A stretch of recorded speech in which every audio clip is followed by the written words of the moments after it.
saestuna perjalanan anjeun teh geus jauh ceuk Kangjeng Nabi. Naha perjalanan alam semesta, naha perjalanan manusia. Waktu nu geus kaliwat ku anjeun teh jauh.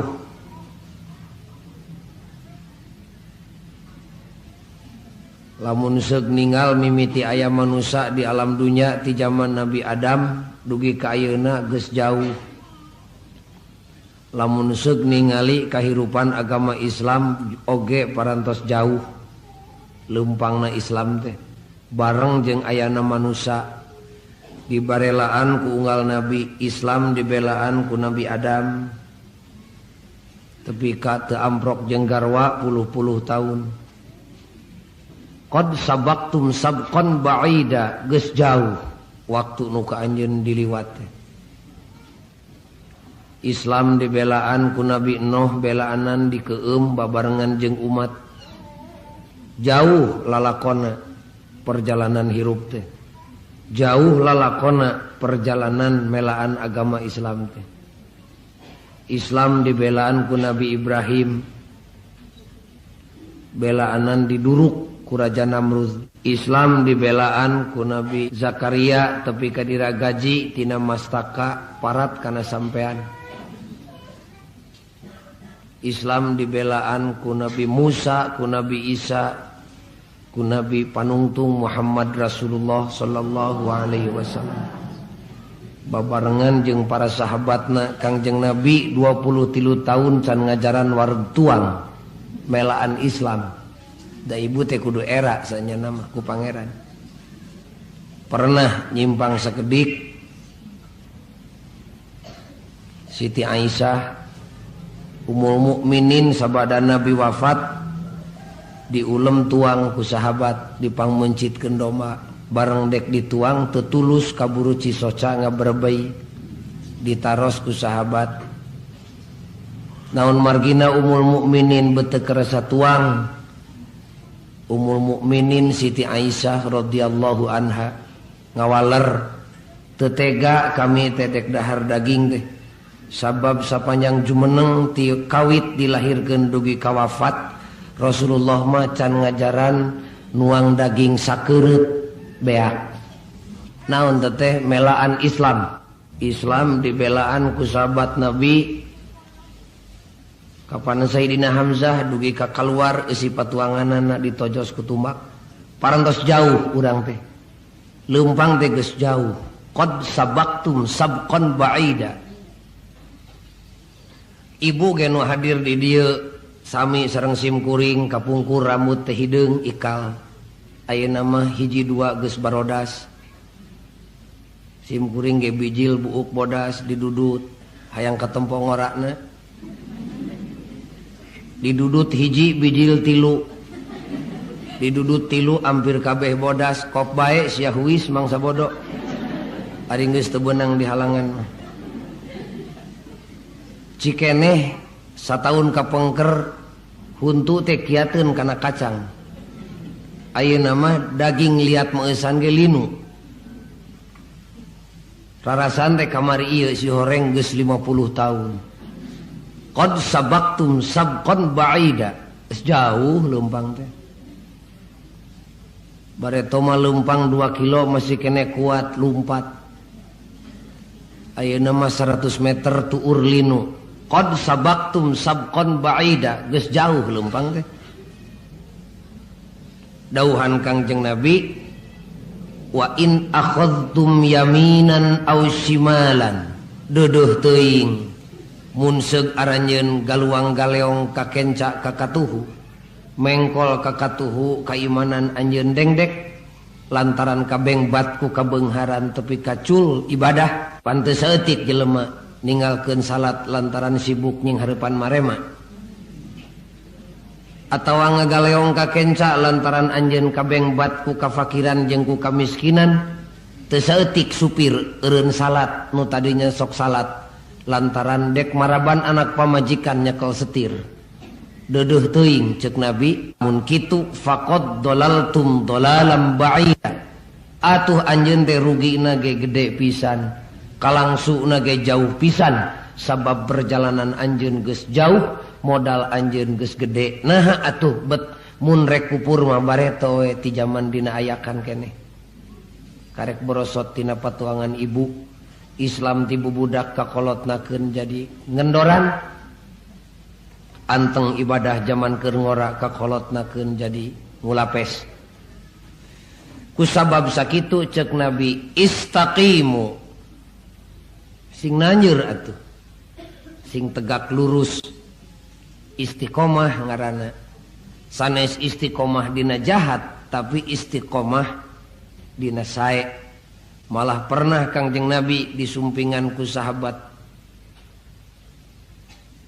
dauhan sahabat mugi diterangkeun ku Rasulullah ka jisim abdi naon ari mata holangna agama Islam apa saja inti dan hakikat Islam itu Nabi ngawaler kul ucapkeun ku anjeun amantu billah abdi iman ka Allah teu aya di pangeran angin Allah nungan hiji-hijina nu la ta'khuduhu sinatu wala naum nu tara pernah kaentepan ku panyakit nunutan kajen saluk Allah nu ahad nungan hiji-hijina nu lam yalid walam yulad nu teu anakan teu incuan jeung teu dianakeun teu diincukeun kitu sikapna teh summastaqamu tapi teu gagaleongan anceg tegak lurus teu kagebah ku kareuwas eta istiqomah teh nu kahiji tah nu kadua ari sikap istiqomah ku para ulama dibagi kana 3 tingkatan nu kahiji istiqomah lambei lamun lambeina sok istighfar tiap ta salat jelema nu istiqomah teu daekeun ngecageun istighfar kajen sibuk ibu dek jengkar ka Jakarta salat subuh rusuh mobil geus ngadagoan likum beres salat teu wiridan gajleng naik kana kendaraan teu aya salahna istighfar jeung tasbih dina kendaraan naon salahna ibu bade ka pasar teu aya salahna istighfar jeung tasbih dina beca sing angger sing istiqomah bibirna diharapkeun di mana lambai parantos istiqomah sugan we nyered kana lebet manah sabab istiqomah nu nomor 2 tapi paling istimewa istiqomah hate tungtung nama tepi kawani keluar nyawa tinimang kudu coplok iman jeung Islam sabab dina atina yakin yen eueuh deui nu wajib dikepi ka cinta iwal ti Allah jeung Rasulna boro-boro dibandingkeun jeung ka anak ka pamajikan sanajan ka diri sorangan masih keneh cinta ka Allah jeung ka Rasulna nu katilu di mana lisan jeung hate parantos anger nanjeur istiqomah kakara bijil watek nu katilu istiqomah badan fisik di mana lisan hate jeung badan parantos ngahiji istiqomahna ta eta mah moal hararese moal datang waktu salat teu hese datang waktu puasa teu muringkak bulu punuk pan ari baheula mah nya di mana 5 poe di ka puasa teh urang kampung sok ngaleut ka pasar kadayeuh mekel timel bari dek meuli deungeunna di pasar bahasa kolot disebut urang ngalelemu urang ngalilintuh awak sabab isuk rek dibegangan ku puasa beuteung geus bangir ge diwewel-wewel dahareun bisi kaburu bulan puasa datang tanu istiqomah mah tara kitu dek nying hareupan puasa teh didago-dago ti rewah keneh naha lila-lila teuing puasa datangna ari urang mah paling-paling ngadago-dago dina bulan puasa iraha adan dek datang ti asar keneh teh ngalengutna ieu teh adan teh lila-lila teuing malah budak nu bangor mah radio diputer-puter gelombangna ka Surabaya sugan aya adan maghrib nu dina waktu asar tanu istiqomah mah tara kitu atuh dina peringatan dina mieling Isra Mi'raj dinten ieu nu jumlahna kaum ibu sakieu seueurna pangapunten parantos janten fitrah manusiawi ari lalaki teh sok resep ka awewe teh cara awewe we meureun resepkeun ka lalaki ngan ari loba-loba tingkieu mah keung sim kuring mah.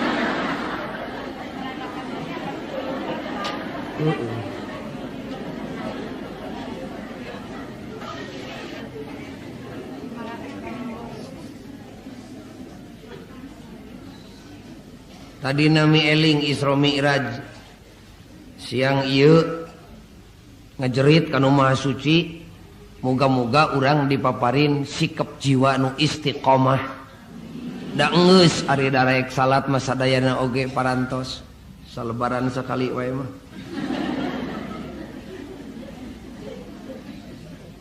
atuh zakat kan tenan malah sok amek dina pelebah teu kabagean mah ngan pedah merena wungkul nu kaleket teh.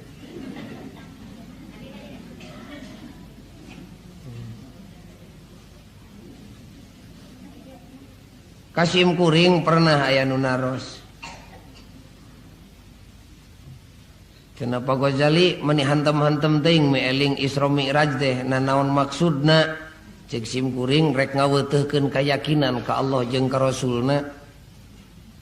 Nu kadua rek mere eling ka jelema bisi pohoeun kana salat sabab dina bulan Rajab pisan bejana mimiti diwajibkeun salat ta bulan ieu teh mimiti diwajibkeunana salat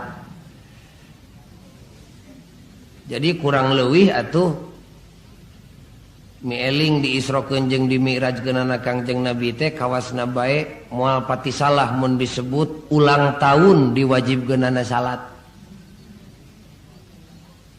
Pan usum ulang tahun aya namanya nu boga usaha gede ulang tahun di mana tepung tahun teh lamun untung anu paeh jelema gede mah tepung tahun paehna ulang tahun paeh disebut haul aya ulang tahun kawin malih jalmi anu ararageng mah 24 tahun disebut kawin perak 25 tahun disebut kawin emas 3 tahun disebut kawin tamaga meureun sagala ulang tahun ayeuna teh ngan aya ulang tahun nyerahkeun we pan nu lahir ge barudak sok ulang tahun geuningan satahun dilahirkeun tepung tahun ulang tahun teh pangnyeunkeun kueh ku indungna segede piring tan ceban lilin seungeut lilina tiup ku anakna dibarengan ku rehak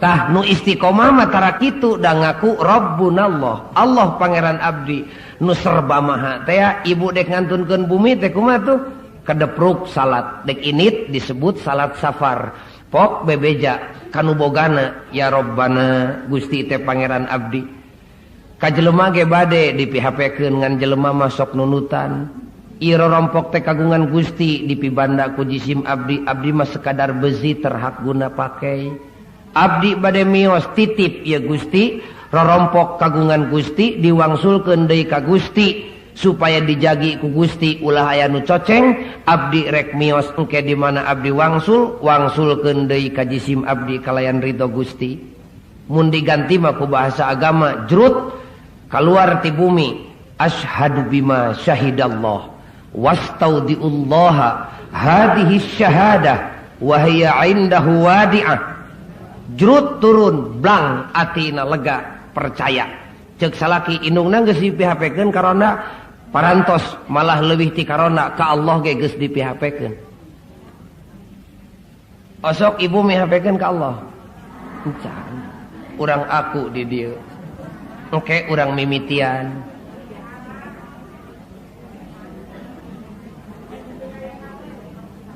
malah lamun aya pamajikan anu tauhidna kitu sok dibantah ku salakina sagala ka Allah teuing kitu ka jelema da ieu teh di alam dunya pokna teh eta teh setan euteup ka salaki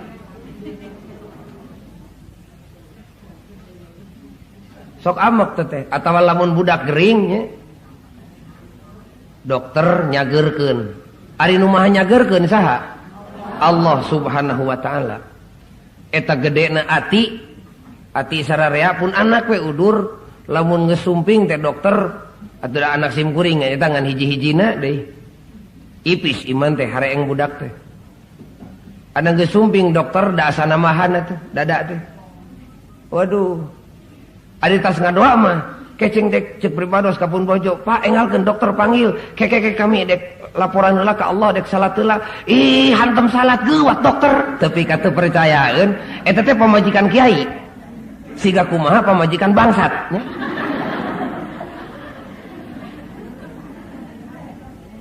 Bawa anak ka dokter bawa anak ngadeuheus ka Gusti Allah bejakeun ka dokter bejakeun ka Allah ya Allah pun anak udur amanat Gusti abdi teh nyaah ka manehanana kanyaah teh pamere ti Gusti kumargi sakitu paparin kamatihan ieu dokter ku Gusti paparin ketepatan dina ngubaranana ku Gusti bebejak ibu nganyuk artos ka tatangga keur genting da di alam dunya mah ukur boga jeung teu boga pan keur teu boga mah unyak anyuk kabeneran tatangga teu sopan pan sok nyeri tapi kapok awas ya dibejakeun ku aing kasih anu entong mending ka Allah bebejak mah bebejak ka jelema mah can puguh nulungan kadepruk salat pok ngomong Rabbana jisim abdi kadempet ku rezeki tatangga tapi keteu mercaya malah ngahina entong didoakeun goreng teu meunang umat Nabi Muhammad ngadoakeun goreng doakeun sing hade tambihan deui rezekina sing ageng keur eta jelema tapi barengan ku kasolehan Gusti watir abdi paparin ku Gusti nu ageng bari sugema keur jisim abdi eta teh lapor ka Allah bebeja Rabbunallah bongan Allah geus di aku pangeranana atuh sagala ge kudu dibejakeun ka Gusti Allah boga susah bejakeun ka Gusti Allah boga bungah bejakeun ka Gusti Allah tah lamun geus kitu jaminan ti Allah kakara datang keur nu iman istiqomah mah fala khaufun alaihim wala hum yahzanun boro-boro dilanda banjir boro-boro didatangan ku kamiskinan boro-boro didatangan ku penyakit kiamah oyag-oyagan dek ngagebruk jelema nu iman istiqomah mah seuri we pan urang mah salaki telat datang ge geus garo singsat sanes na ka mana atuh ujang bapa maneh teh ari pek salaki dangdan sore-sore ganti baju nu boga mobil naik mobil nu boga motor naik motor pan ibu teh geus muring ka kebul punuk ari bapa sia dek ka mana ngan unggal wayah kita dangdan we kan kitu jelema nu iman istiqomah mah tara gigi began tara naon sababna sabab boga nunungan nu maha tinggi jeung maha bager Allah Rabbul Alamin tapi si bapa bedegong di bumi cek ibu teh kieu awas ya bapana ku kami dibejakeun ka Allah lamun iman sieun da urang mah sieun keneh ku dukun buta huruf nya sim kuring kamari tas ngaji ti Cianjur pakidulan aya kebon jeruk 1 hektar teu semplak daun-daunna acan ditanya ku sim kuring ceng teh iteh meuni aman kieu ari di dieu eta jeruk eueuh nu maling oh moal di dieu mah Pak ceng teh naon sababna margi aya abah ari geus kitu kumaha lamun aya nu putak petik kanu batur kudu boga kebon teh langsung diwartoskeun ka abah harita keneh melenung beteungna tapi kasieun dibejakeun ka abah nah ari dibejakeun ka Allah teh sieun pek sing peurih ibu bejakeun ka Gusti Allah Islam ruksak bebeja ka Gusti Allah Gusti Islam diruksak kudu ngewaeun bejakeun pan osok kunut nazilah lain urang eta teh bebeja ka Allah teh kudu keung jelema lamun geus kunut nazilah dahareun teu aya bebeja ka Gusti Allah rezeki boga bebeja ka Gusti Allah anak gering bebeja ka Gusti Allah anak cager bebeja ka Gusti Allah ulah resep bebeja dina waktu susah hungkul tapi kudu daek bebeja dina waktu bunga lamun kitu fala khaufun alaihim moal kaentupan ku panyakit sieun di alam dunya walahum yahzanun moal keluh kesah moal bimbang moal resah sabab boga dunungan Allah Rabbul Alamin lamun ibu kagungan tatangga jadi hansip leungeunna segede suku tanagana sakali numrag sakuintal pan sok lega atinya mun aya budak burong teh awas ya dibejakeun ka sobat aing atawa ibu kagungan sobat nyobat jeung Pak Gubernur misalna da ngadadak ngagedean awak teh naon sababna awas ya lamun RT ka aing ngunghat dibejakeun ka gubernur tapi can aya umat Islam nu gede hate lantaran boga Allah can aya Da ulah sieun nu boga Allah mah ulah dibejakeun sia ku aing ka Allah. Lain euy, menta tali sapatu we bebeja ka Allah. Bejakeun sia ku aing ka Allah ceuk ibu teh. Jelema nu iman lamun geus nempo jelema nu iman deui bebeja ka Gusti Allah sieunun. Tah mun ibu datang nu musafir ku ibu kahina celak pe cimatana ka dieu. Sing sieun tah. Cimatana ngomong ka Gusti Allah. Awas. Dasim kuring mamun pun bojo keur dipapatahan ceurik harita keneh kontan. Ganti ceurikna ku seuri. Lamun teu bisa nyalurkeun cimata ceurik ka Gusti Allah menta hampura. Nu matak limana nyeri ati ngecelak cimata geuwat wudu cong salat Gusti pengkolkeun hate abdi ulah ngadawakeun goreng ka batur. Sing pinter nyalurkeun cipanon. Istiqomah. Ah nyata susah ngadongengkeun nu istiqomah mah ancegna atuh dah hese neangan bandingna. Siga angka 8. Angka 8 mah datara robah dibanting-banting ka mana-mana ge anger we. Beda jeung angka 3, angka 6, angka 7. Anger we. Hiji kali 8 geus puguh budak ge nyaho 8. 2 kali 8 18 disebut mah 18 teh da angkana mah 8 jeung hiji. Pan dijumlahkeun mah jadi 8 le. 3 kali 8 27 ari 2 jeung 7 8. 4 kali 8 30 genep ari 3 jeung genep 8 anger. 5 kali 8 45 ari 4 jeung 5 8. 5 kali 8 genep kali 8 50 4 ari 5 jeung 4 coba 7 kali 8 genep 10 3 ari genep jeung 3 8 kali 8 80 hiji ari 8 jeung hiji 8 kali 10 80 ari 8 jeung 0 cucungik angka 8 mah anger weh dibanding-banding ka mana-mana ge.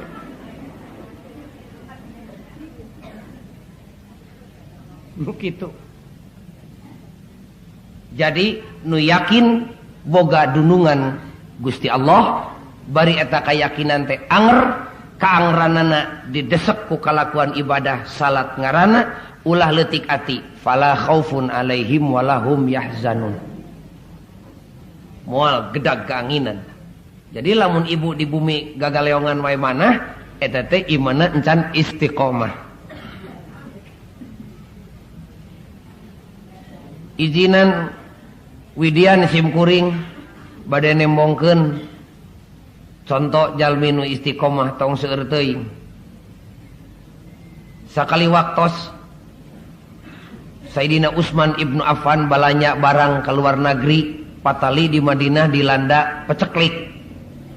Sayyidina Utsman teh sahabat nomor 3 mantu Rasul nya kasepnya beungharnya ahli surga tuh beda jeung urang eukeur mah beungeut siga berenuk kagableg teu pati aya atuh adi laku adi lanceuk jeung Firaun pan rugi 7 likur kodi tah mah ieu mah ti kasep teh jaba beunghar keur beunghar teh sahabat Nabi ahli surga. Keur peceklik di Madinah gejelig we impor barang ti Syria atuh kadangu we ku tukang-tukang dagang ku para spekulan da tukang dagang mah panceulina teh seukeut nya kana piuntungeun teh ngadenge Sayyidina Utsman ngirimkeun barang meuli barang ti luar negeri atuh tukang dagang rabeng ngadeuheus ka Sayyidina Utsman eta barang nu keur dibawa ka Madinah teh ditarik ku 1000 ekor onta 2 kuintal saonta ge tanagana meureun 2000 kuintaleun lain rek dijual ku Sayyidina Utsman rek dibikeun we ka rakyat ngadenge barang keur di perjalanan ta tukang dagang sarumping ngadeuheus ka Sayyidina Utsman pan sok kitu ayeuna ge nya di mana barang keur di Singapura keneh teh pan tukang dagang mah ngadareuheusan teh kanu nyekel barang teh tong tulus dikadinyakeun ka abdikeun we ical pan kitu le ti harita ge aya sumping ka Utsman Amirul Mukminin sabaraha ngagaleuh barang teh sakilona kitu meureun mun ayeuna mah. Misalna 1000 sakilo sabaraha seueurna ditarik ku 1000 ekor onta. Kumaha ceuk tukang dagang ka Sayyidina Utsman?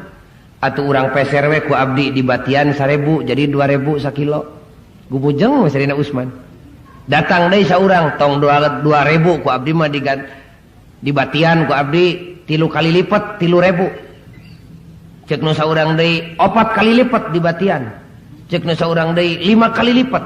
Cek nu saurang genep kali lipat tanu terakhir mah 7 kali lipat ku kuring di batian anjeun jual ka kuring mun urang piraku teu ngagaleongnya sim kuring mal kuat nya atuh datang barang dina usum peceklik panu ngajual teh bisa sadaekna kumaha ceuk Sayyidina Utsman ngajawab bari diplomatis hanya kal teuing anjeun teh telat atuh datangna ka dieu mun ti bareto mah da ieu teh kuring teh ngaimpor barang teh lain ngaimpor dibeli ku duit kuring ieu teh inden kuring teh geus narima duit tinu rek meulina malah dibatian 10 kali lipat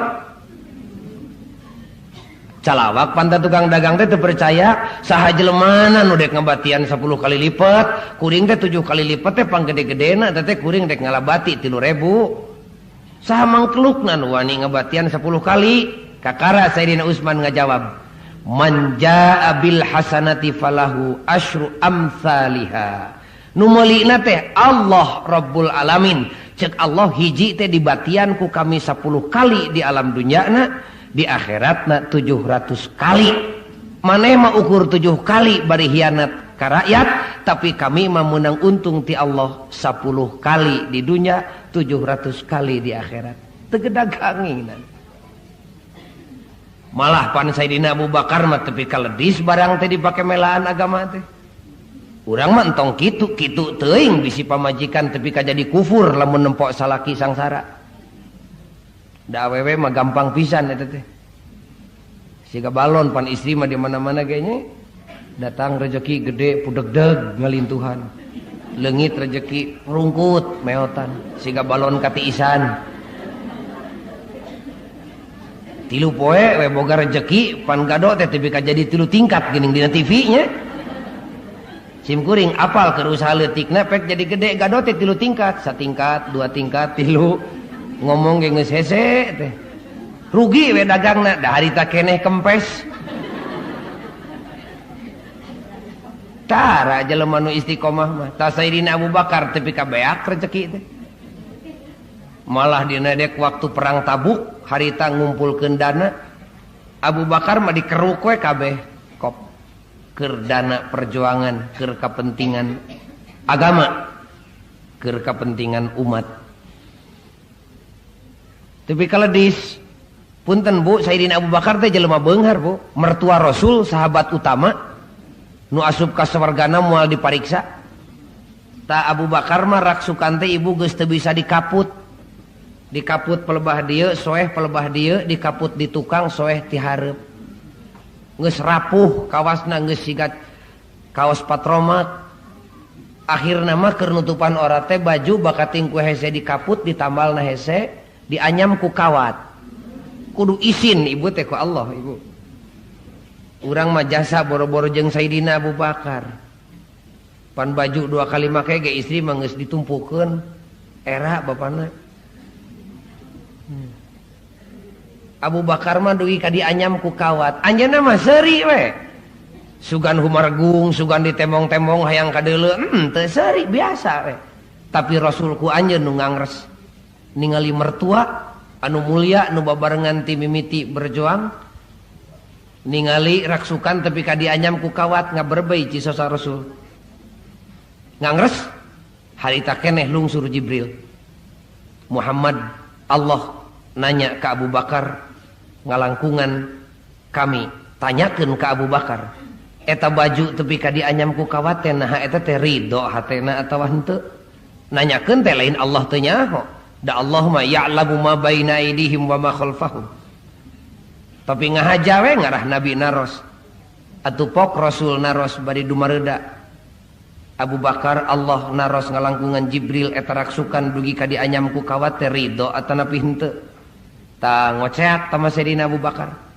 ngajawabna teh lain ya Rasulullah lain ka utusan Allah tapi langsung ke Allah ilahi cek Abu Bakar ilahi bujeng-bujeng rezeki nu tiasa diala ku jisim abdi nyawa nu taya daganganana nyumanggakeun ka Gusti abdi ridho da lain gaduh abdi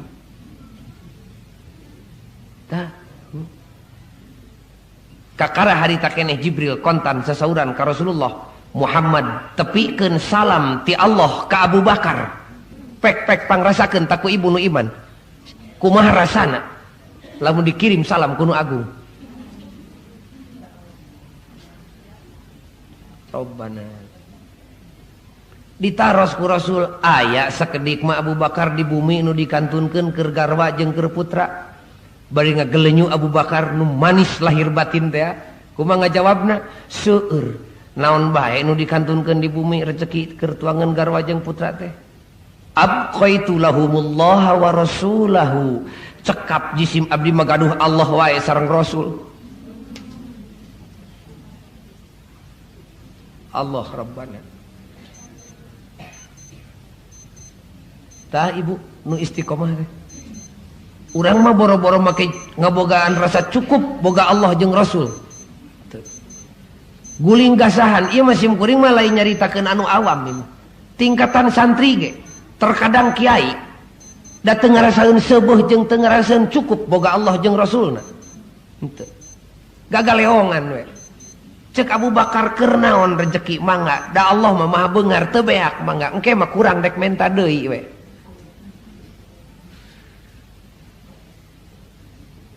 Masya Allah tabarakallah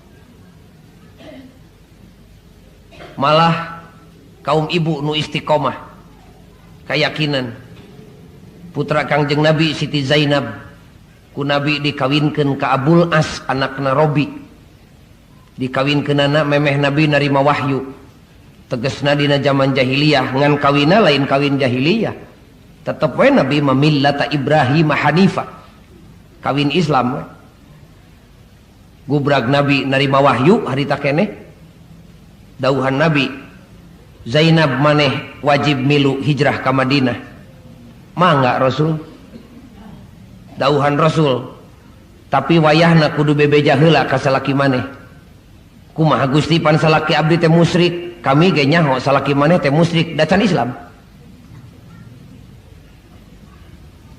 atuh giridik bebeja bapana barudak kitu meureun pibasaeunana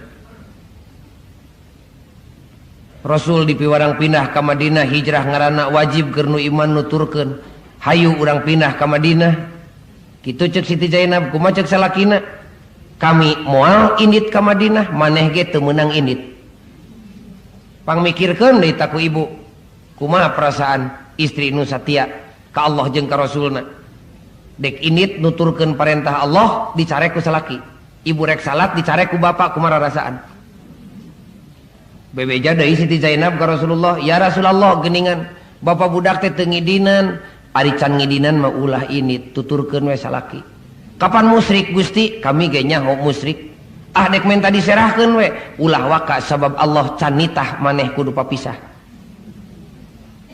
baranyang we Nabi ngalih ka Madinah unggal poe dibujuk Abul As supaya pindah ke Madinah keun bae bapana can Islam ge damal dina naon ku Rasul nam urang pindah ke Madinah moal malah bulan hareup kami rek perang jeung bapa maneh pangemutkeun ku ibu lamun ibu kawan rama teh jeger misalna ku ibu ku salaki ibu rek dipaehan kumaha rasa ieu mah utusan Allah rek diperangan ku salaki merekatkeun diri ngajerit ka Allah ya Rabbana enggal geura lungsurkeun aturan kawin supados Rasul tiasa bertindak ngungkulan jisim abdi khususna da Rasul Allah matarawani bertindak nyeun hiji tindakan mun can aya aturanana unggal poe jejeritan ka Allah bari tawaf curut Abul As indit ka Badar merangan Kangjeng Nabi tapi Allah nangtukeun Rasulullah aya dina kauntungan 70 jelema pihak musuh paeh di Badar termasuk Abu Jahal 70 jelema ditangkep basah termasuk Abul As mantu Rasul ku anjeun saparantos ngalangkungan sababaraha persidangan akhirna diputuskeun cek Kangjeng Nabi ieu tawanan perang bisa dibalikeun deui ka kulawargana tapi kalawan syarat ditebus umumkeun we ka Mekah eta pangumuman Nabi dugi ka Siti Zainab ngarasa bungah salaki teh geuningan aya keneh tapi kudu ditebus liuk eueuh ragap teu aya keur nebusna rumpu rampa kana tengekna iwati aya ngulawit Kang Kalung eta kongkorong teh lain meunang meuli salaki ti Siti Khadijah waktu kawin jeung Abul As emak teh beunghar nu geulis meureun kitu tapi rezeki emak beak dipake berjuang ku Rasul Allah emak ridho ka bina-bina ieu aya sesana kop ditapalkeun kana tengek nu geulis putra cikal ti Rasulullah. Didudut harita kongkorong sanggakeun ka Madinah ka Rasulullah keur nebus bapa barudak. Barang tepi ka Madinah Kang Kalung lamun lain utusan Allah kudu kapaehan. Dan Nabi ge ngangres bareng gubrag Kang Kalung da puguh wawuh kana kongkorong teh. Ieu kongkorong teh anak aing meureun kitu dina manahna. Bari nangis Rasul sekali bertindak bikeun ieu ka Baitul Mal kongkorong ieu ti Zainab keur nebus salakina. Atuh Abul As kaluar da boro-boro pamit ka Nabi. Teu nganuhunkeun acan. Gejrut we mantog ka Mekah. Tapi ka Mekah dibujuk deui ku Siti Zainab hayu urang pindah ka Madinah. Moal kami bulan hareup malah dek perang deui jeung bapa maneh. Teu mangkuk sababaraha waktu turun ayat ti nu Maha Suci aturan nu patali jeung masalah eta ceuk Allah la hunna hillul lahum wa la yahillu lahun. Surat Al-Mumtahanah ayat 10. Ti poe ieu kitu pimaksudna. Awewe nu mukminat nu muslimat teu hak dikekepan ku lalaki nu musyrik. Atuh ti harita Siti Zainab meunang panto ngadeuheus deui ka caroge bapana barudak hayu urang pindah teh ka Madinah. Moal kami mah tah kakara ayeuna mah bertindak. Cukup kami ku maula ka anjeun jeung nuturkeun anjeun. Siga kumaha nyeri hate kami tapi anjeun bedegong terus. Kitu soteh lantaran can aya aturan ti Allah ayeuna mah Allah geus nyarek kami teu meunang ku maula ka anjeun lamun anjeun teu Islam. Boro-boro dihalangan ku omongan jajarkeun pedang 7 likur kodi kami moal eureun dek init ka Madinah. Jurut duaan jeung putra Orok init ka Madinah 500 kilo ngangkleung dina padang pasir tumpak onta. Tah istaqimu cek Nabi. Sing tegak lurus sing anceg. Bakal karasa ngeunahna iman jeung Islam lamun anjeun istiqomah. Muga-muga Bu mulih ti pengajian ieu urang ngabudayakeun salat saminggu sakali mah jeung caroge jeung putra. Urang ngadidik putra nempuhkeun ka urang dina poe kiamat. Muga-muga kecelak ti soca ibu sing jadi sabab menang pangampura ti Allah. Lengkahna ibu ti bumi ka dieu sing jadi sabab menang hidayah jeung taufik. Muga-muga tuturkeun doa sim kuring. Urang cekapkeun sakitu pangajianana. Hadirin kaum muslimin anu mulia, anu benerna uraian sim kuring eta teh tina agama. Nu kaliru nama tina kakaliruan sim kuring sorangan muga-muga Allah ngahampura. Sok tuturkeun sim kuring rek ngajerit ka nu Maha Suci urang sasarengan ngadoana. Bismillahirrahmanirrahim. Subhanakallahumma wa bihamdika wa tabaraka ismuka wa ta'ala jadduka la ilaha illa anta rabbi inni zalamtu nafsi faghfirli fa innahu la yaghfiru adz-dzunuba illa anta. Amin ya Allah ya rabbal alamin. Rabbana atina fid dunya hasanah wa fil akhirati hasanah wa qina adzabannar. Wassalamu alaikum warahmatullahi wabarakatuh.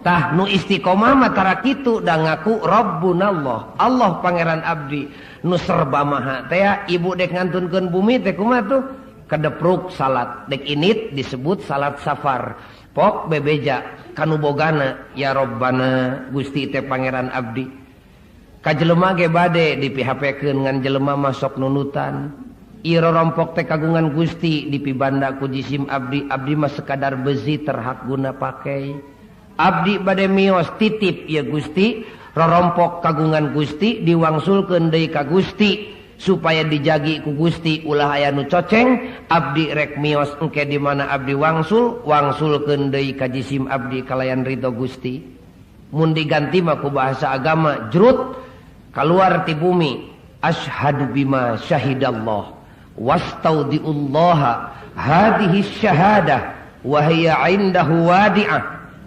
Jurut turun blang atina lega percaya Cek salaki indungna geus dipihapkeun ka ronda parantos malah leuwih ti ka ronda ka Allah ge geus dipihapkeun. Osok ibu mihapkeun ka Allah. Encan. Urang aku di dieu. Engke urang mimitian.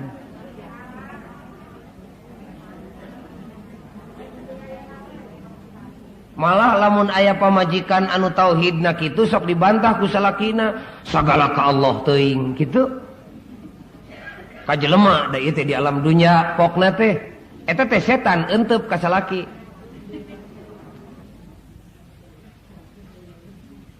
Sok amek teh atawa lamun budak gering nya. Dokter nyageurkeun. Ari nu maha nyageurkeun saha? Allah Subhanahu wa taala. Eta gedena ati sararea pun anak we udur lamun ngesumping teh dokter atuh anak simkuring eta ngan hiji-hijina deui. Ipis iman teh hareeng budak teh. Anu gesumping dokter da asa namahan atuh dada teh. Waduh. Adi tas ngadoa mah kecing dek cek pribados kapun bojo, Pak engalkeun dokter panggil. Keke kami dek laporan heula ka Allah dek salat heula. Ih hantem salat geuwat dokter. Tapi kata percayaeun eta teh pamajikan kiai. Siga kumaha pamajikan bangsat nya.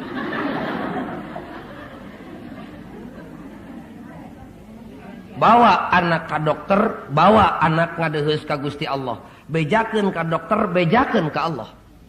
Ya Allah pun anak udur amanat Gusti, abdi teh nyaah ka manehanana, kanyaah teh pamere ti Gusti.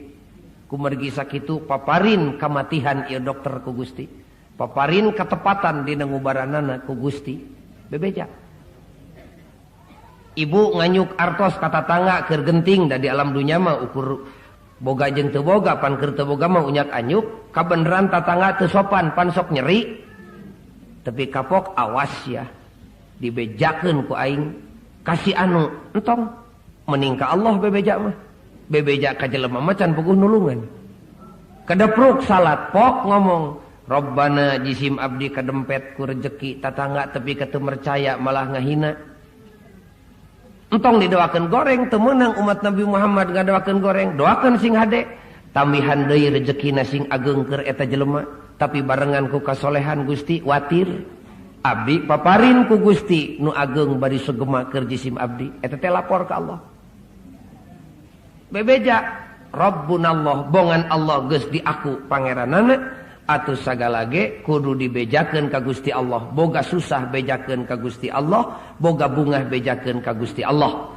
tah lamun geus kitu jaminan ti Allah kakara datang keur nu iman istiqomah mah fala khaufun alaihim wala hum yahzanun boro-boro dilanda banjir boro-boro didatangan ku kamiskinan boro-boro didatangan ku panyakit kiamah oyag-oyagan dek ngagebru jelema nu iman istiqomah mah seuri we pan urang mah salaki telat datang ge geus garo singsat sanes nah ka mana atuh ujang bapa maneh teh ari pek salaki dangdan sore-sore ganti baju nu boga mobil naik mobil nu boga motor naik motor pan ibu teh geus muring ka Kebul Punuk ari bapa sia dek ka mana ngan unggal wayah kita dangdan we pan kitu jelema nu iman istiqomah mah tara gigi began tara naon sababna sabab boga nunungan nu maha tinggi jeung maha bager Allah Rabbul Alamin tapi si bapa bedegong di bumi cek ibu teh kieu awas ya bapana ku kami dibejakeun ka Allah lamun iman sieun da urang mah sieun keneh ku dukun buta huruf nya sim kuring kamari tas ngaji ti Cianjur pakidulan aya kebon jeruk 1 hektar teu semplak daun-daunna acan ditanya ku sim kuring ceng teh teh meuni aman kieu ari di dieu eta jeruk eueuh nu maling oh moal di dieu mah Pak ceng teh naon sababna margi aya abah ari geus kitu kumaha lamun aya nu putak petik kanu batur kudu boga kebon teh langsung diwartoskeun ka abah harita keneh melenung beuteungna tapi kasieun dibejakeun ka abah nah ari dibejakeun ka Allah teh sieun pek sing peurih ibu bejakeun ka Gusti Allah Islam ruksak bebeja ka Gusti Allah Gusti Islam diruksak kudu ngewaeun bejakeun pan osok kunut nazilah lain urang eta teh bebeja ka Allah teh kudu keung jelema lamun geus kunut nazilah Dahareun teu aya bebeja ka Gusti Allah, rezeki boga bebeja ka Gusti Allah, anak gering bebeja ka Gusti Allah, anak cager bebeja ka Gusti Allah. Ulah resep bebeja dina waktu susah hungkul, tapi kudu daek bebeja dina waktu bunga. Lamun kitu fala khaufun alaihim.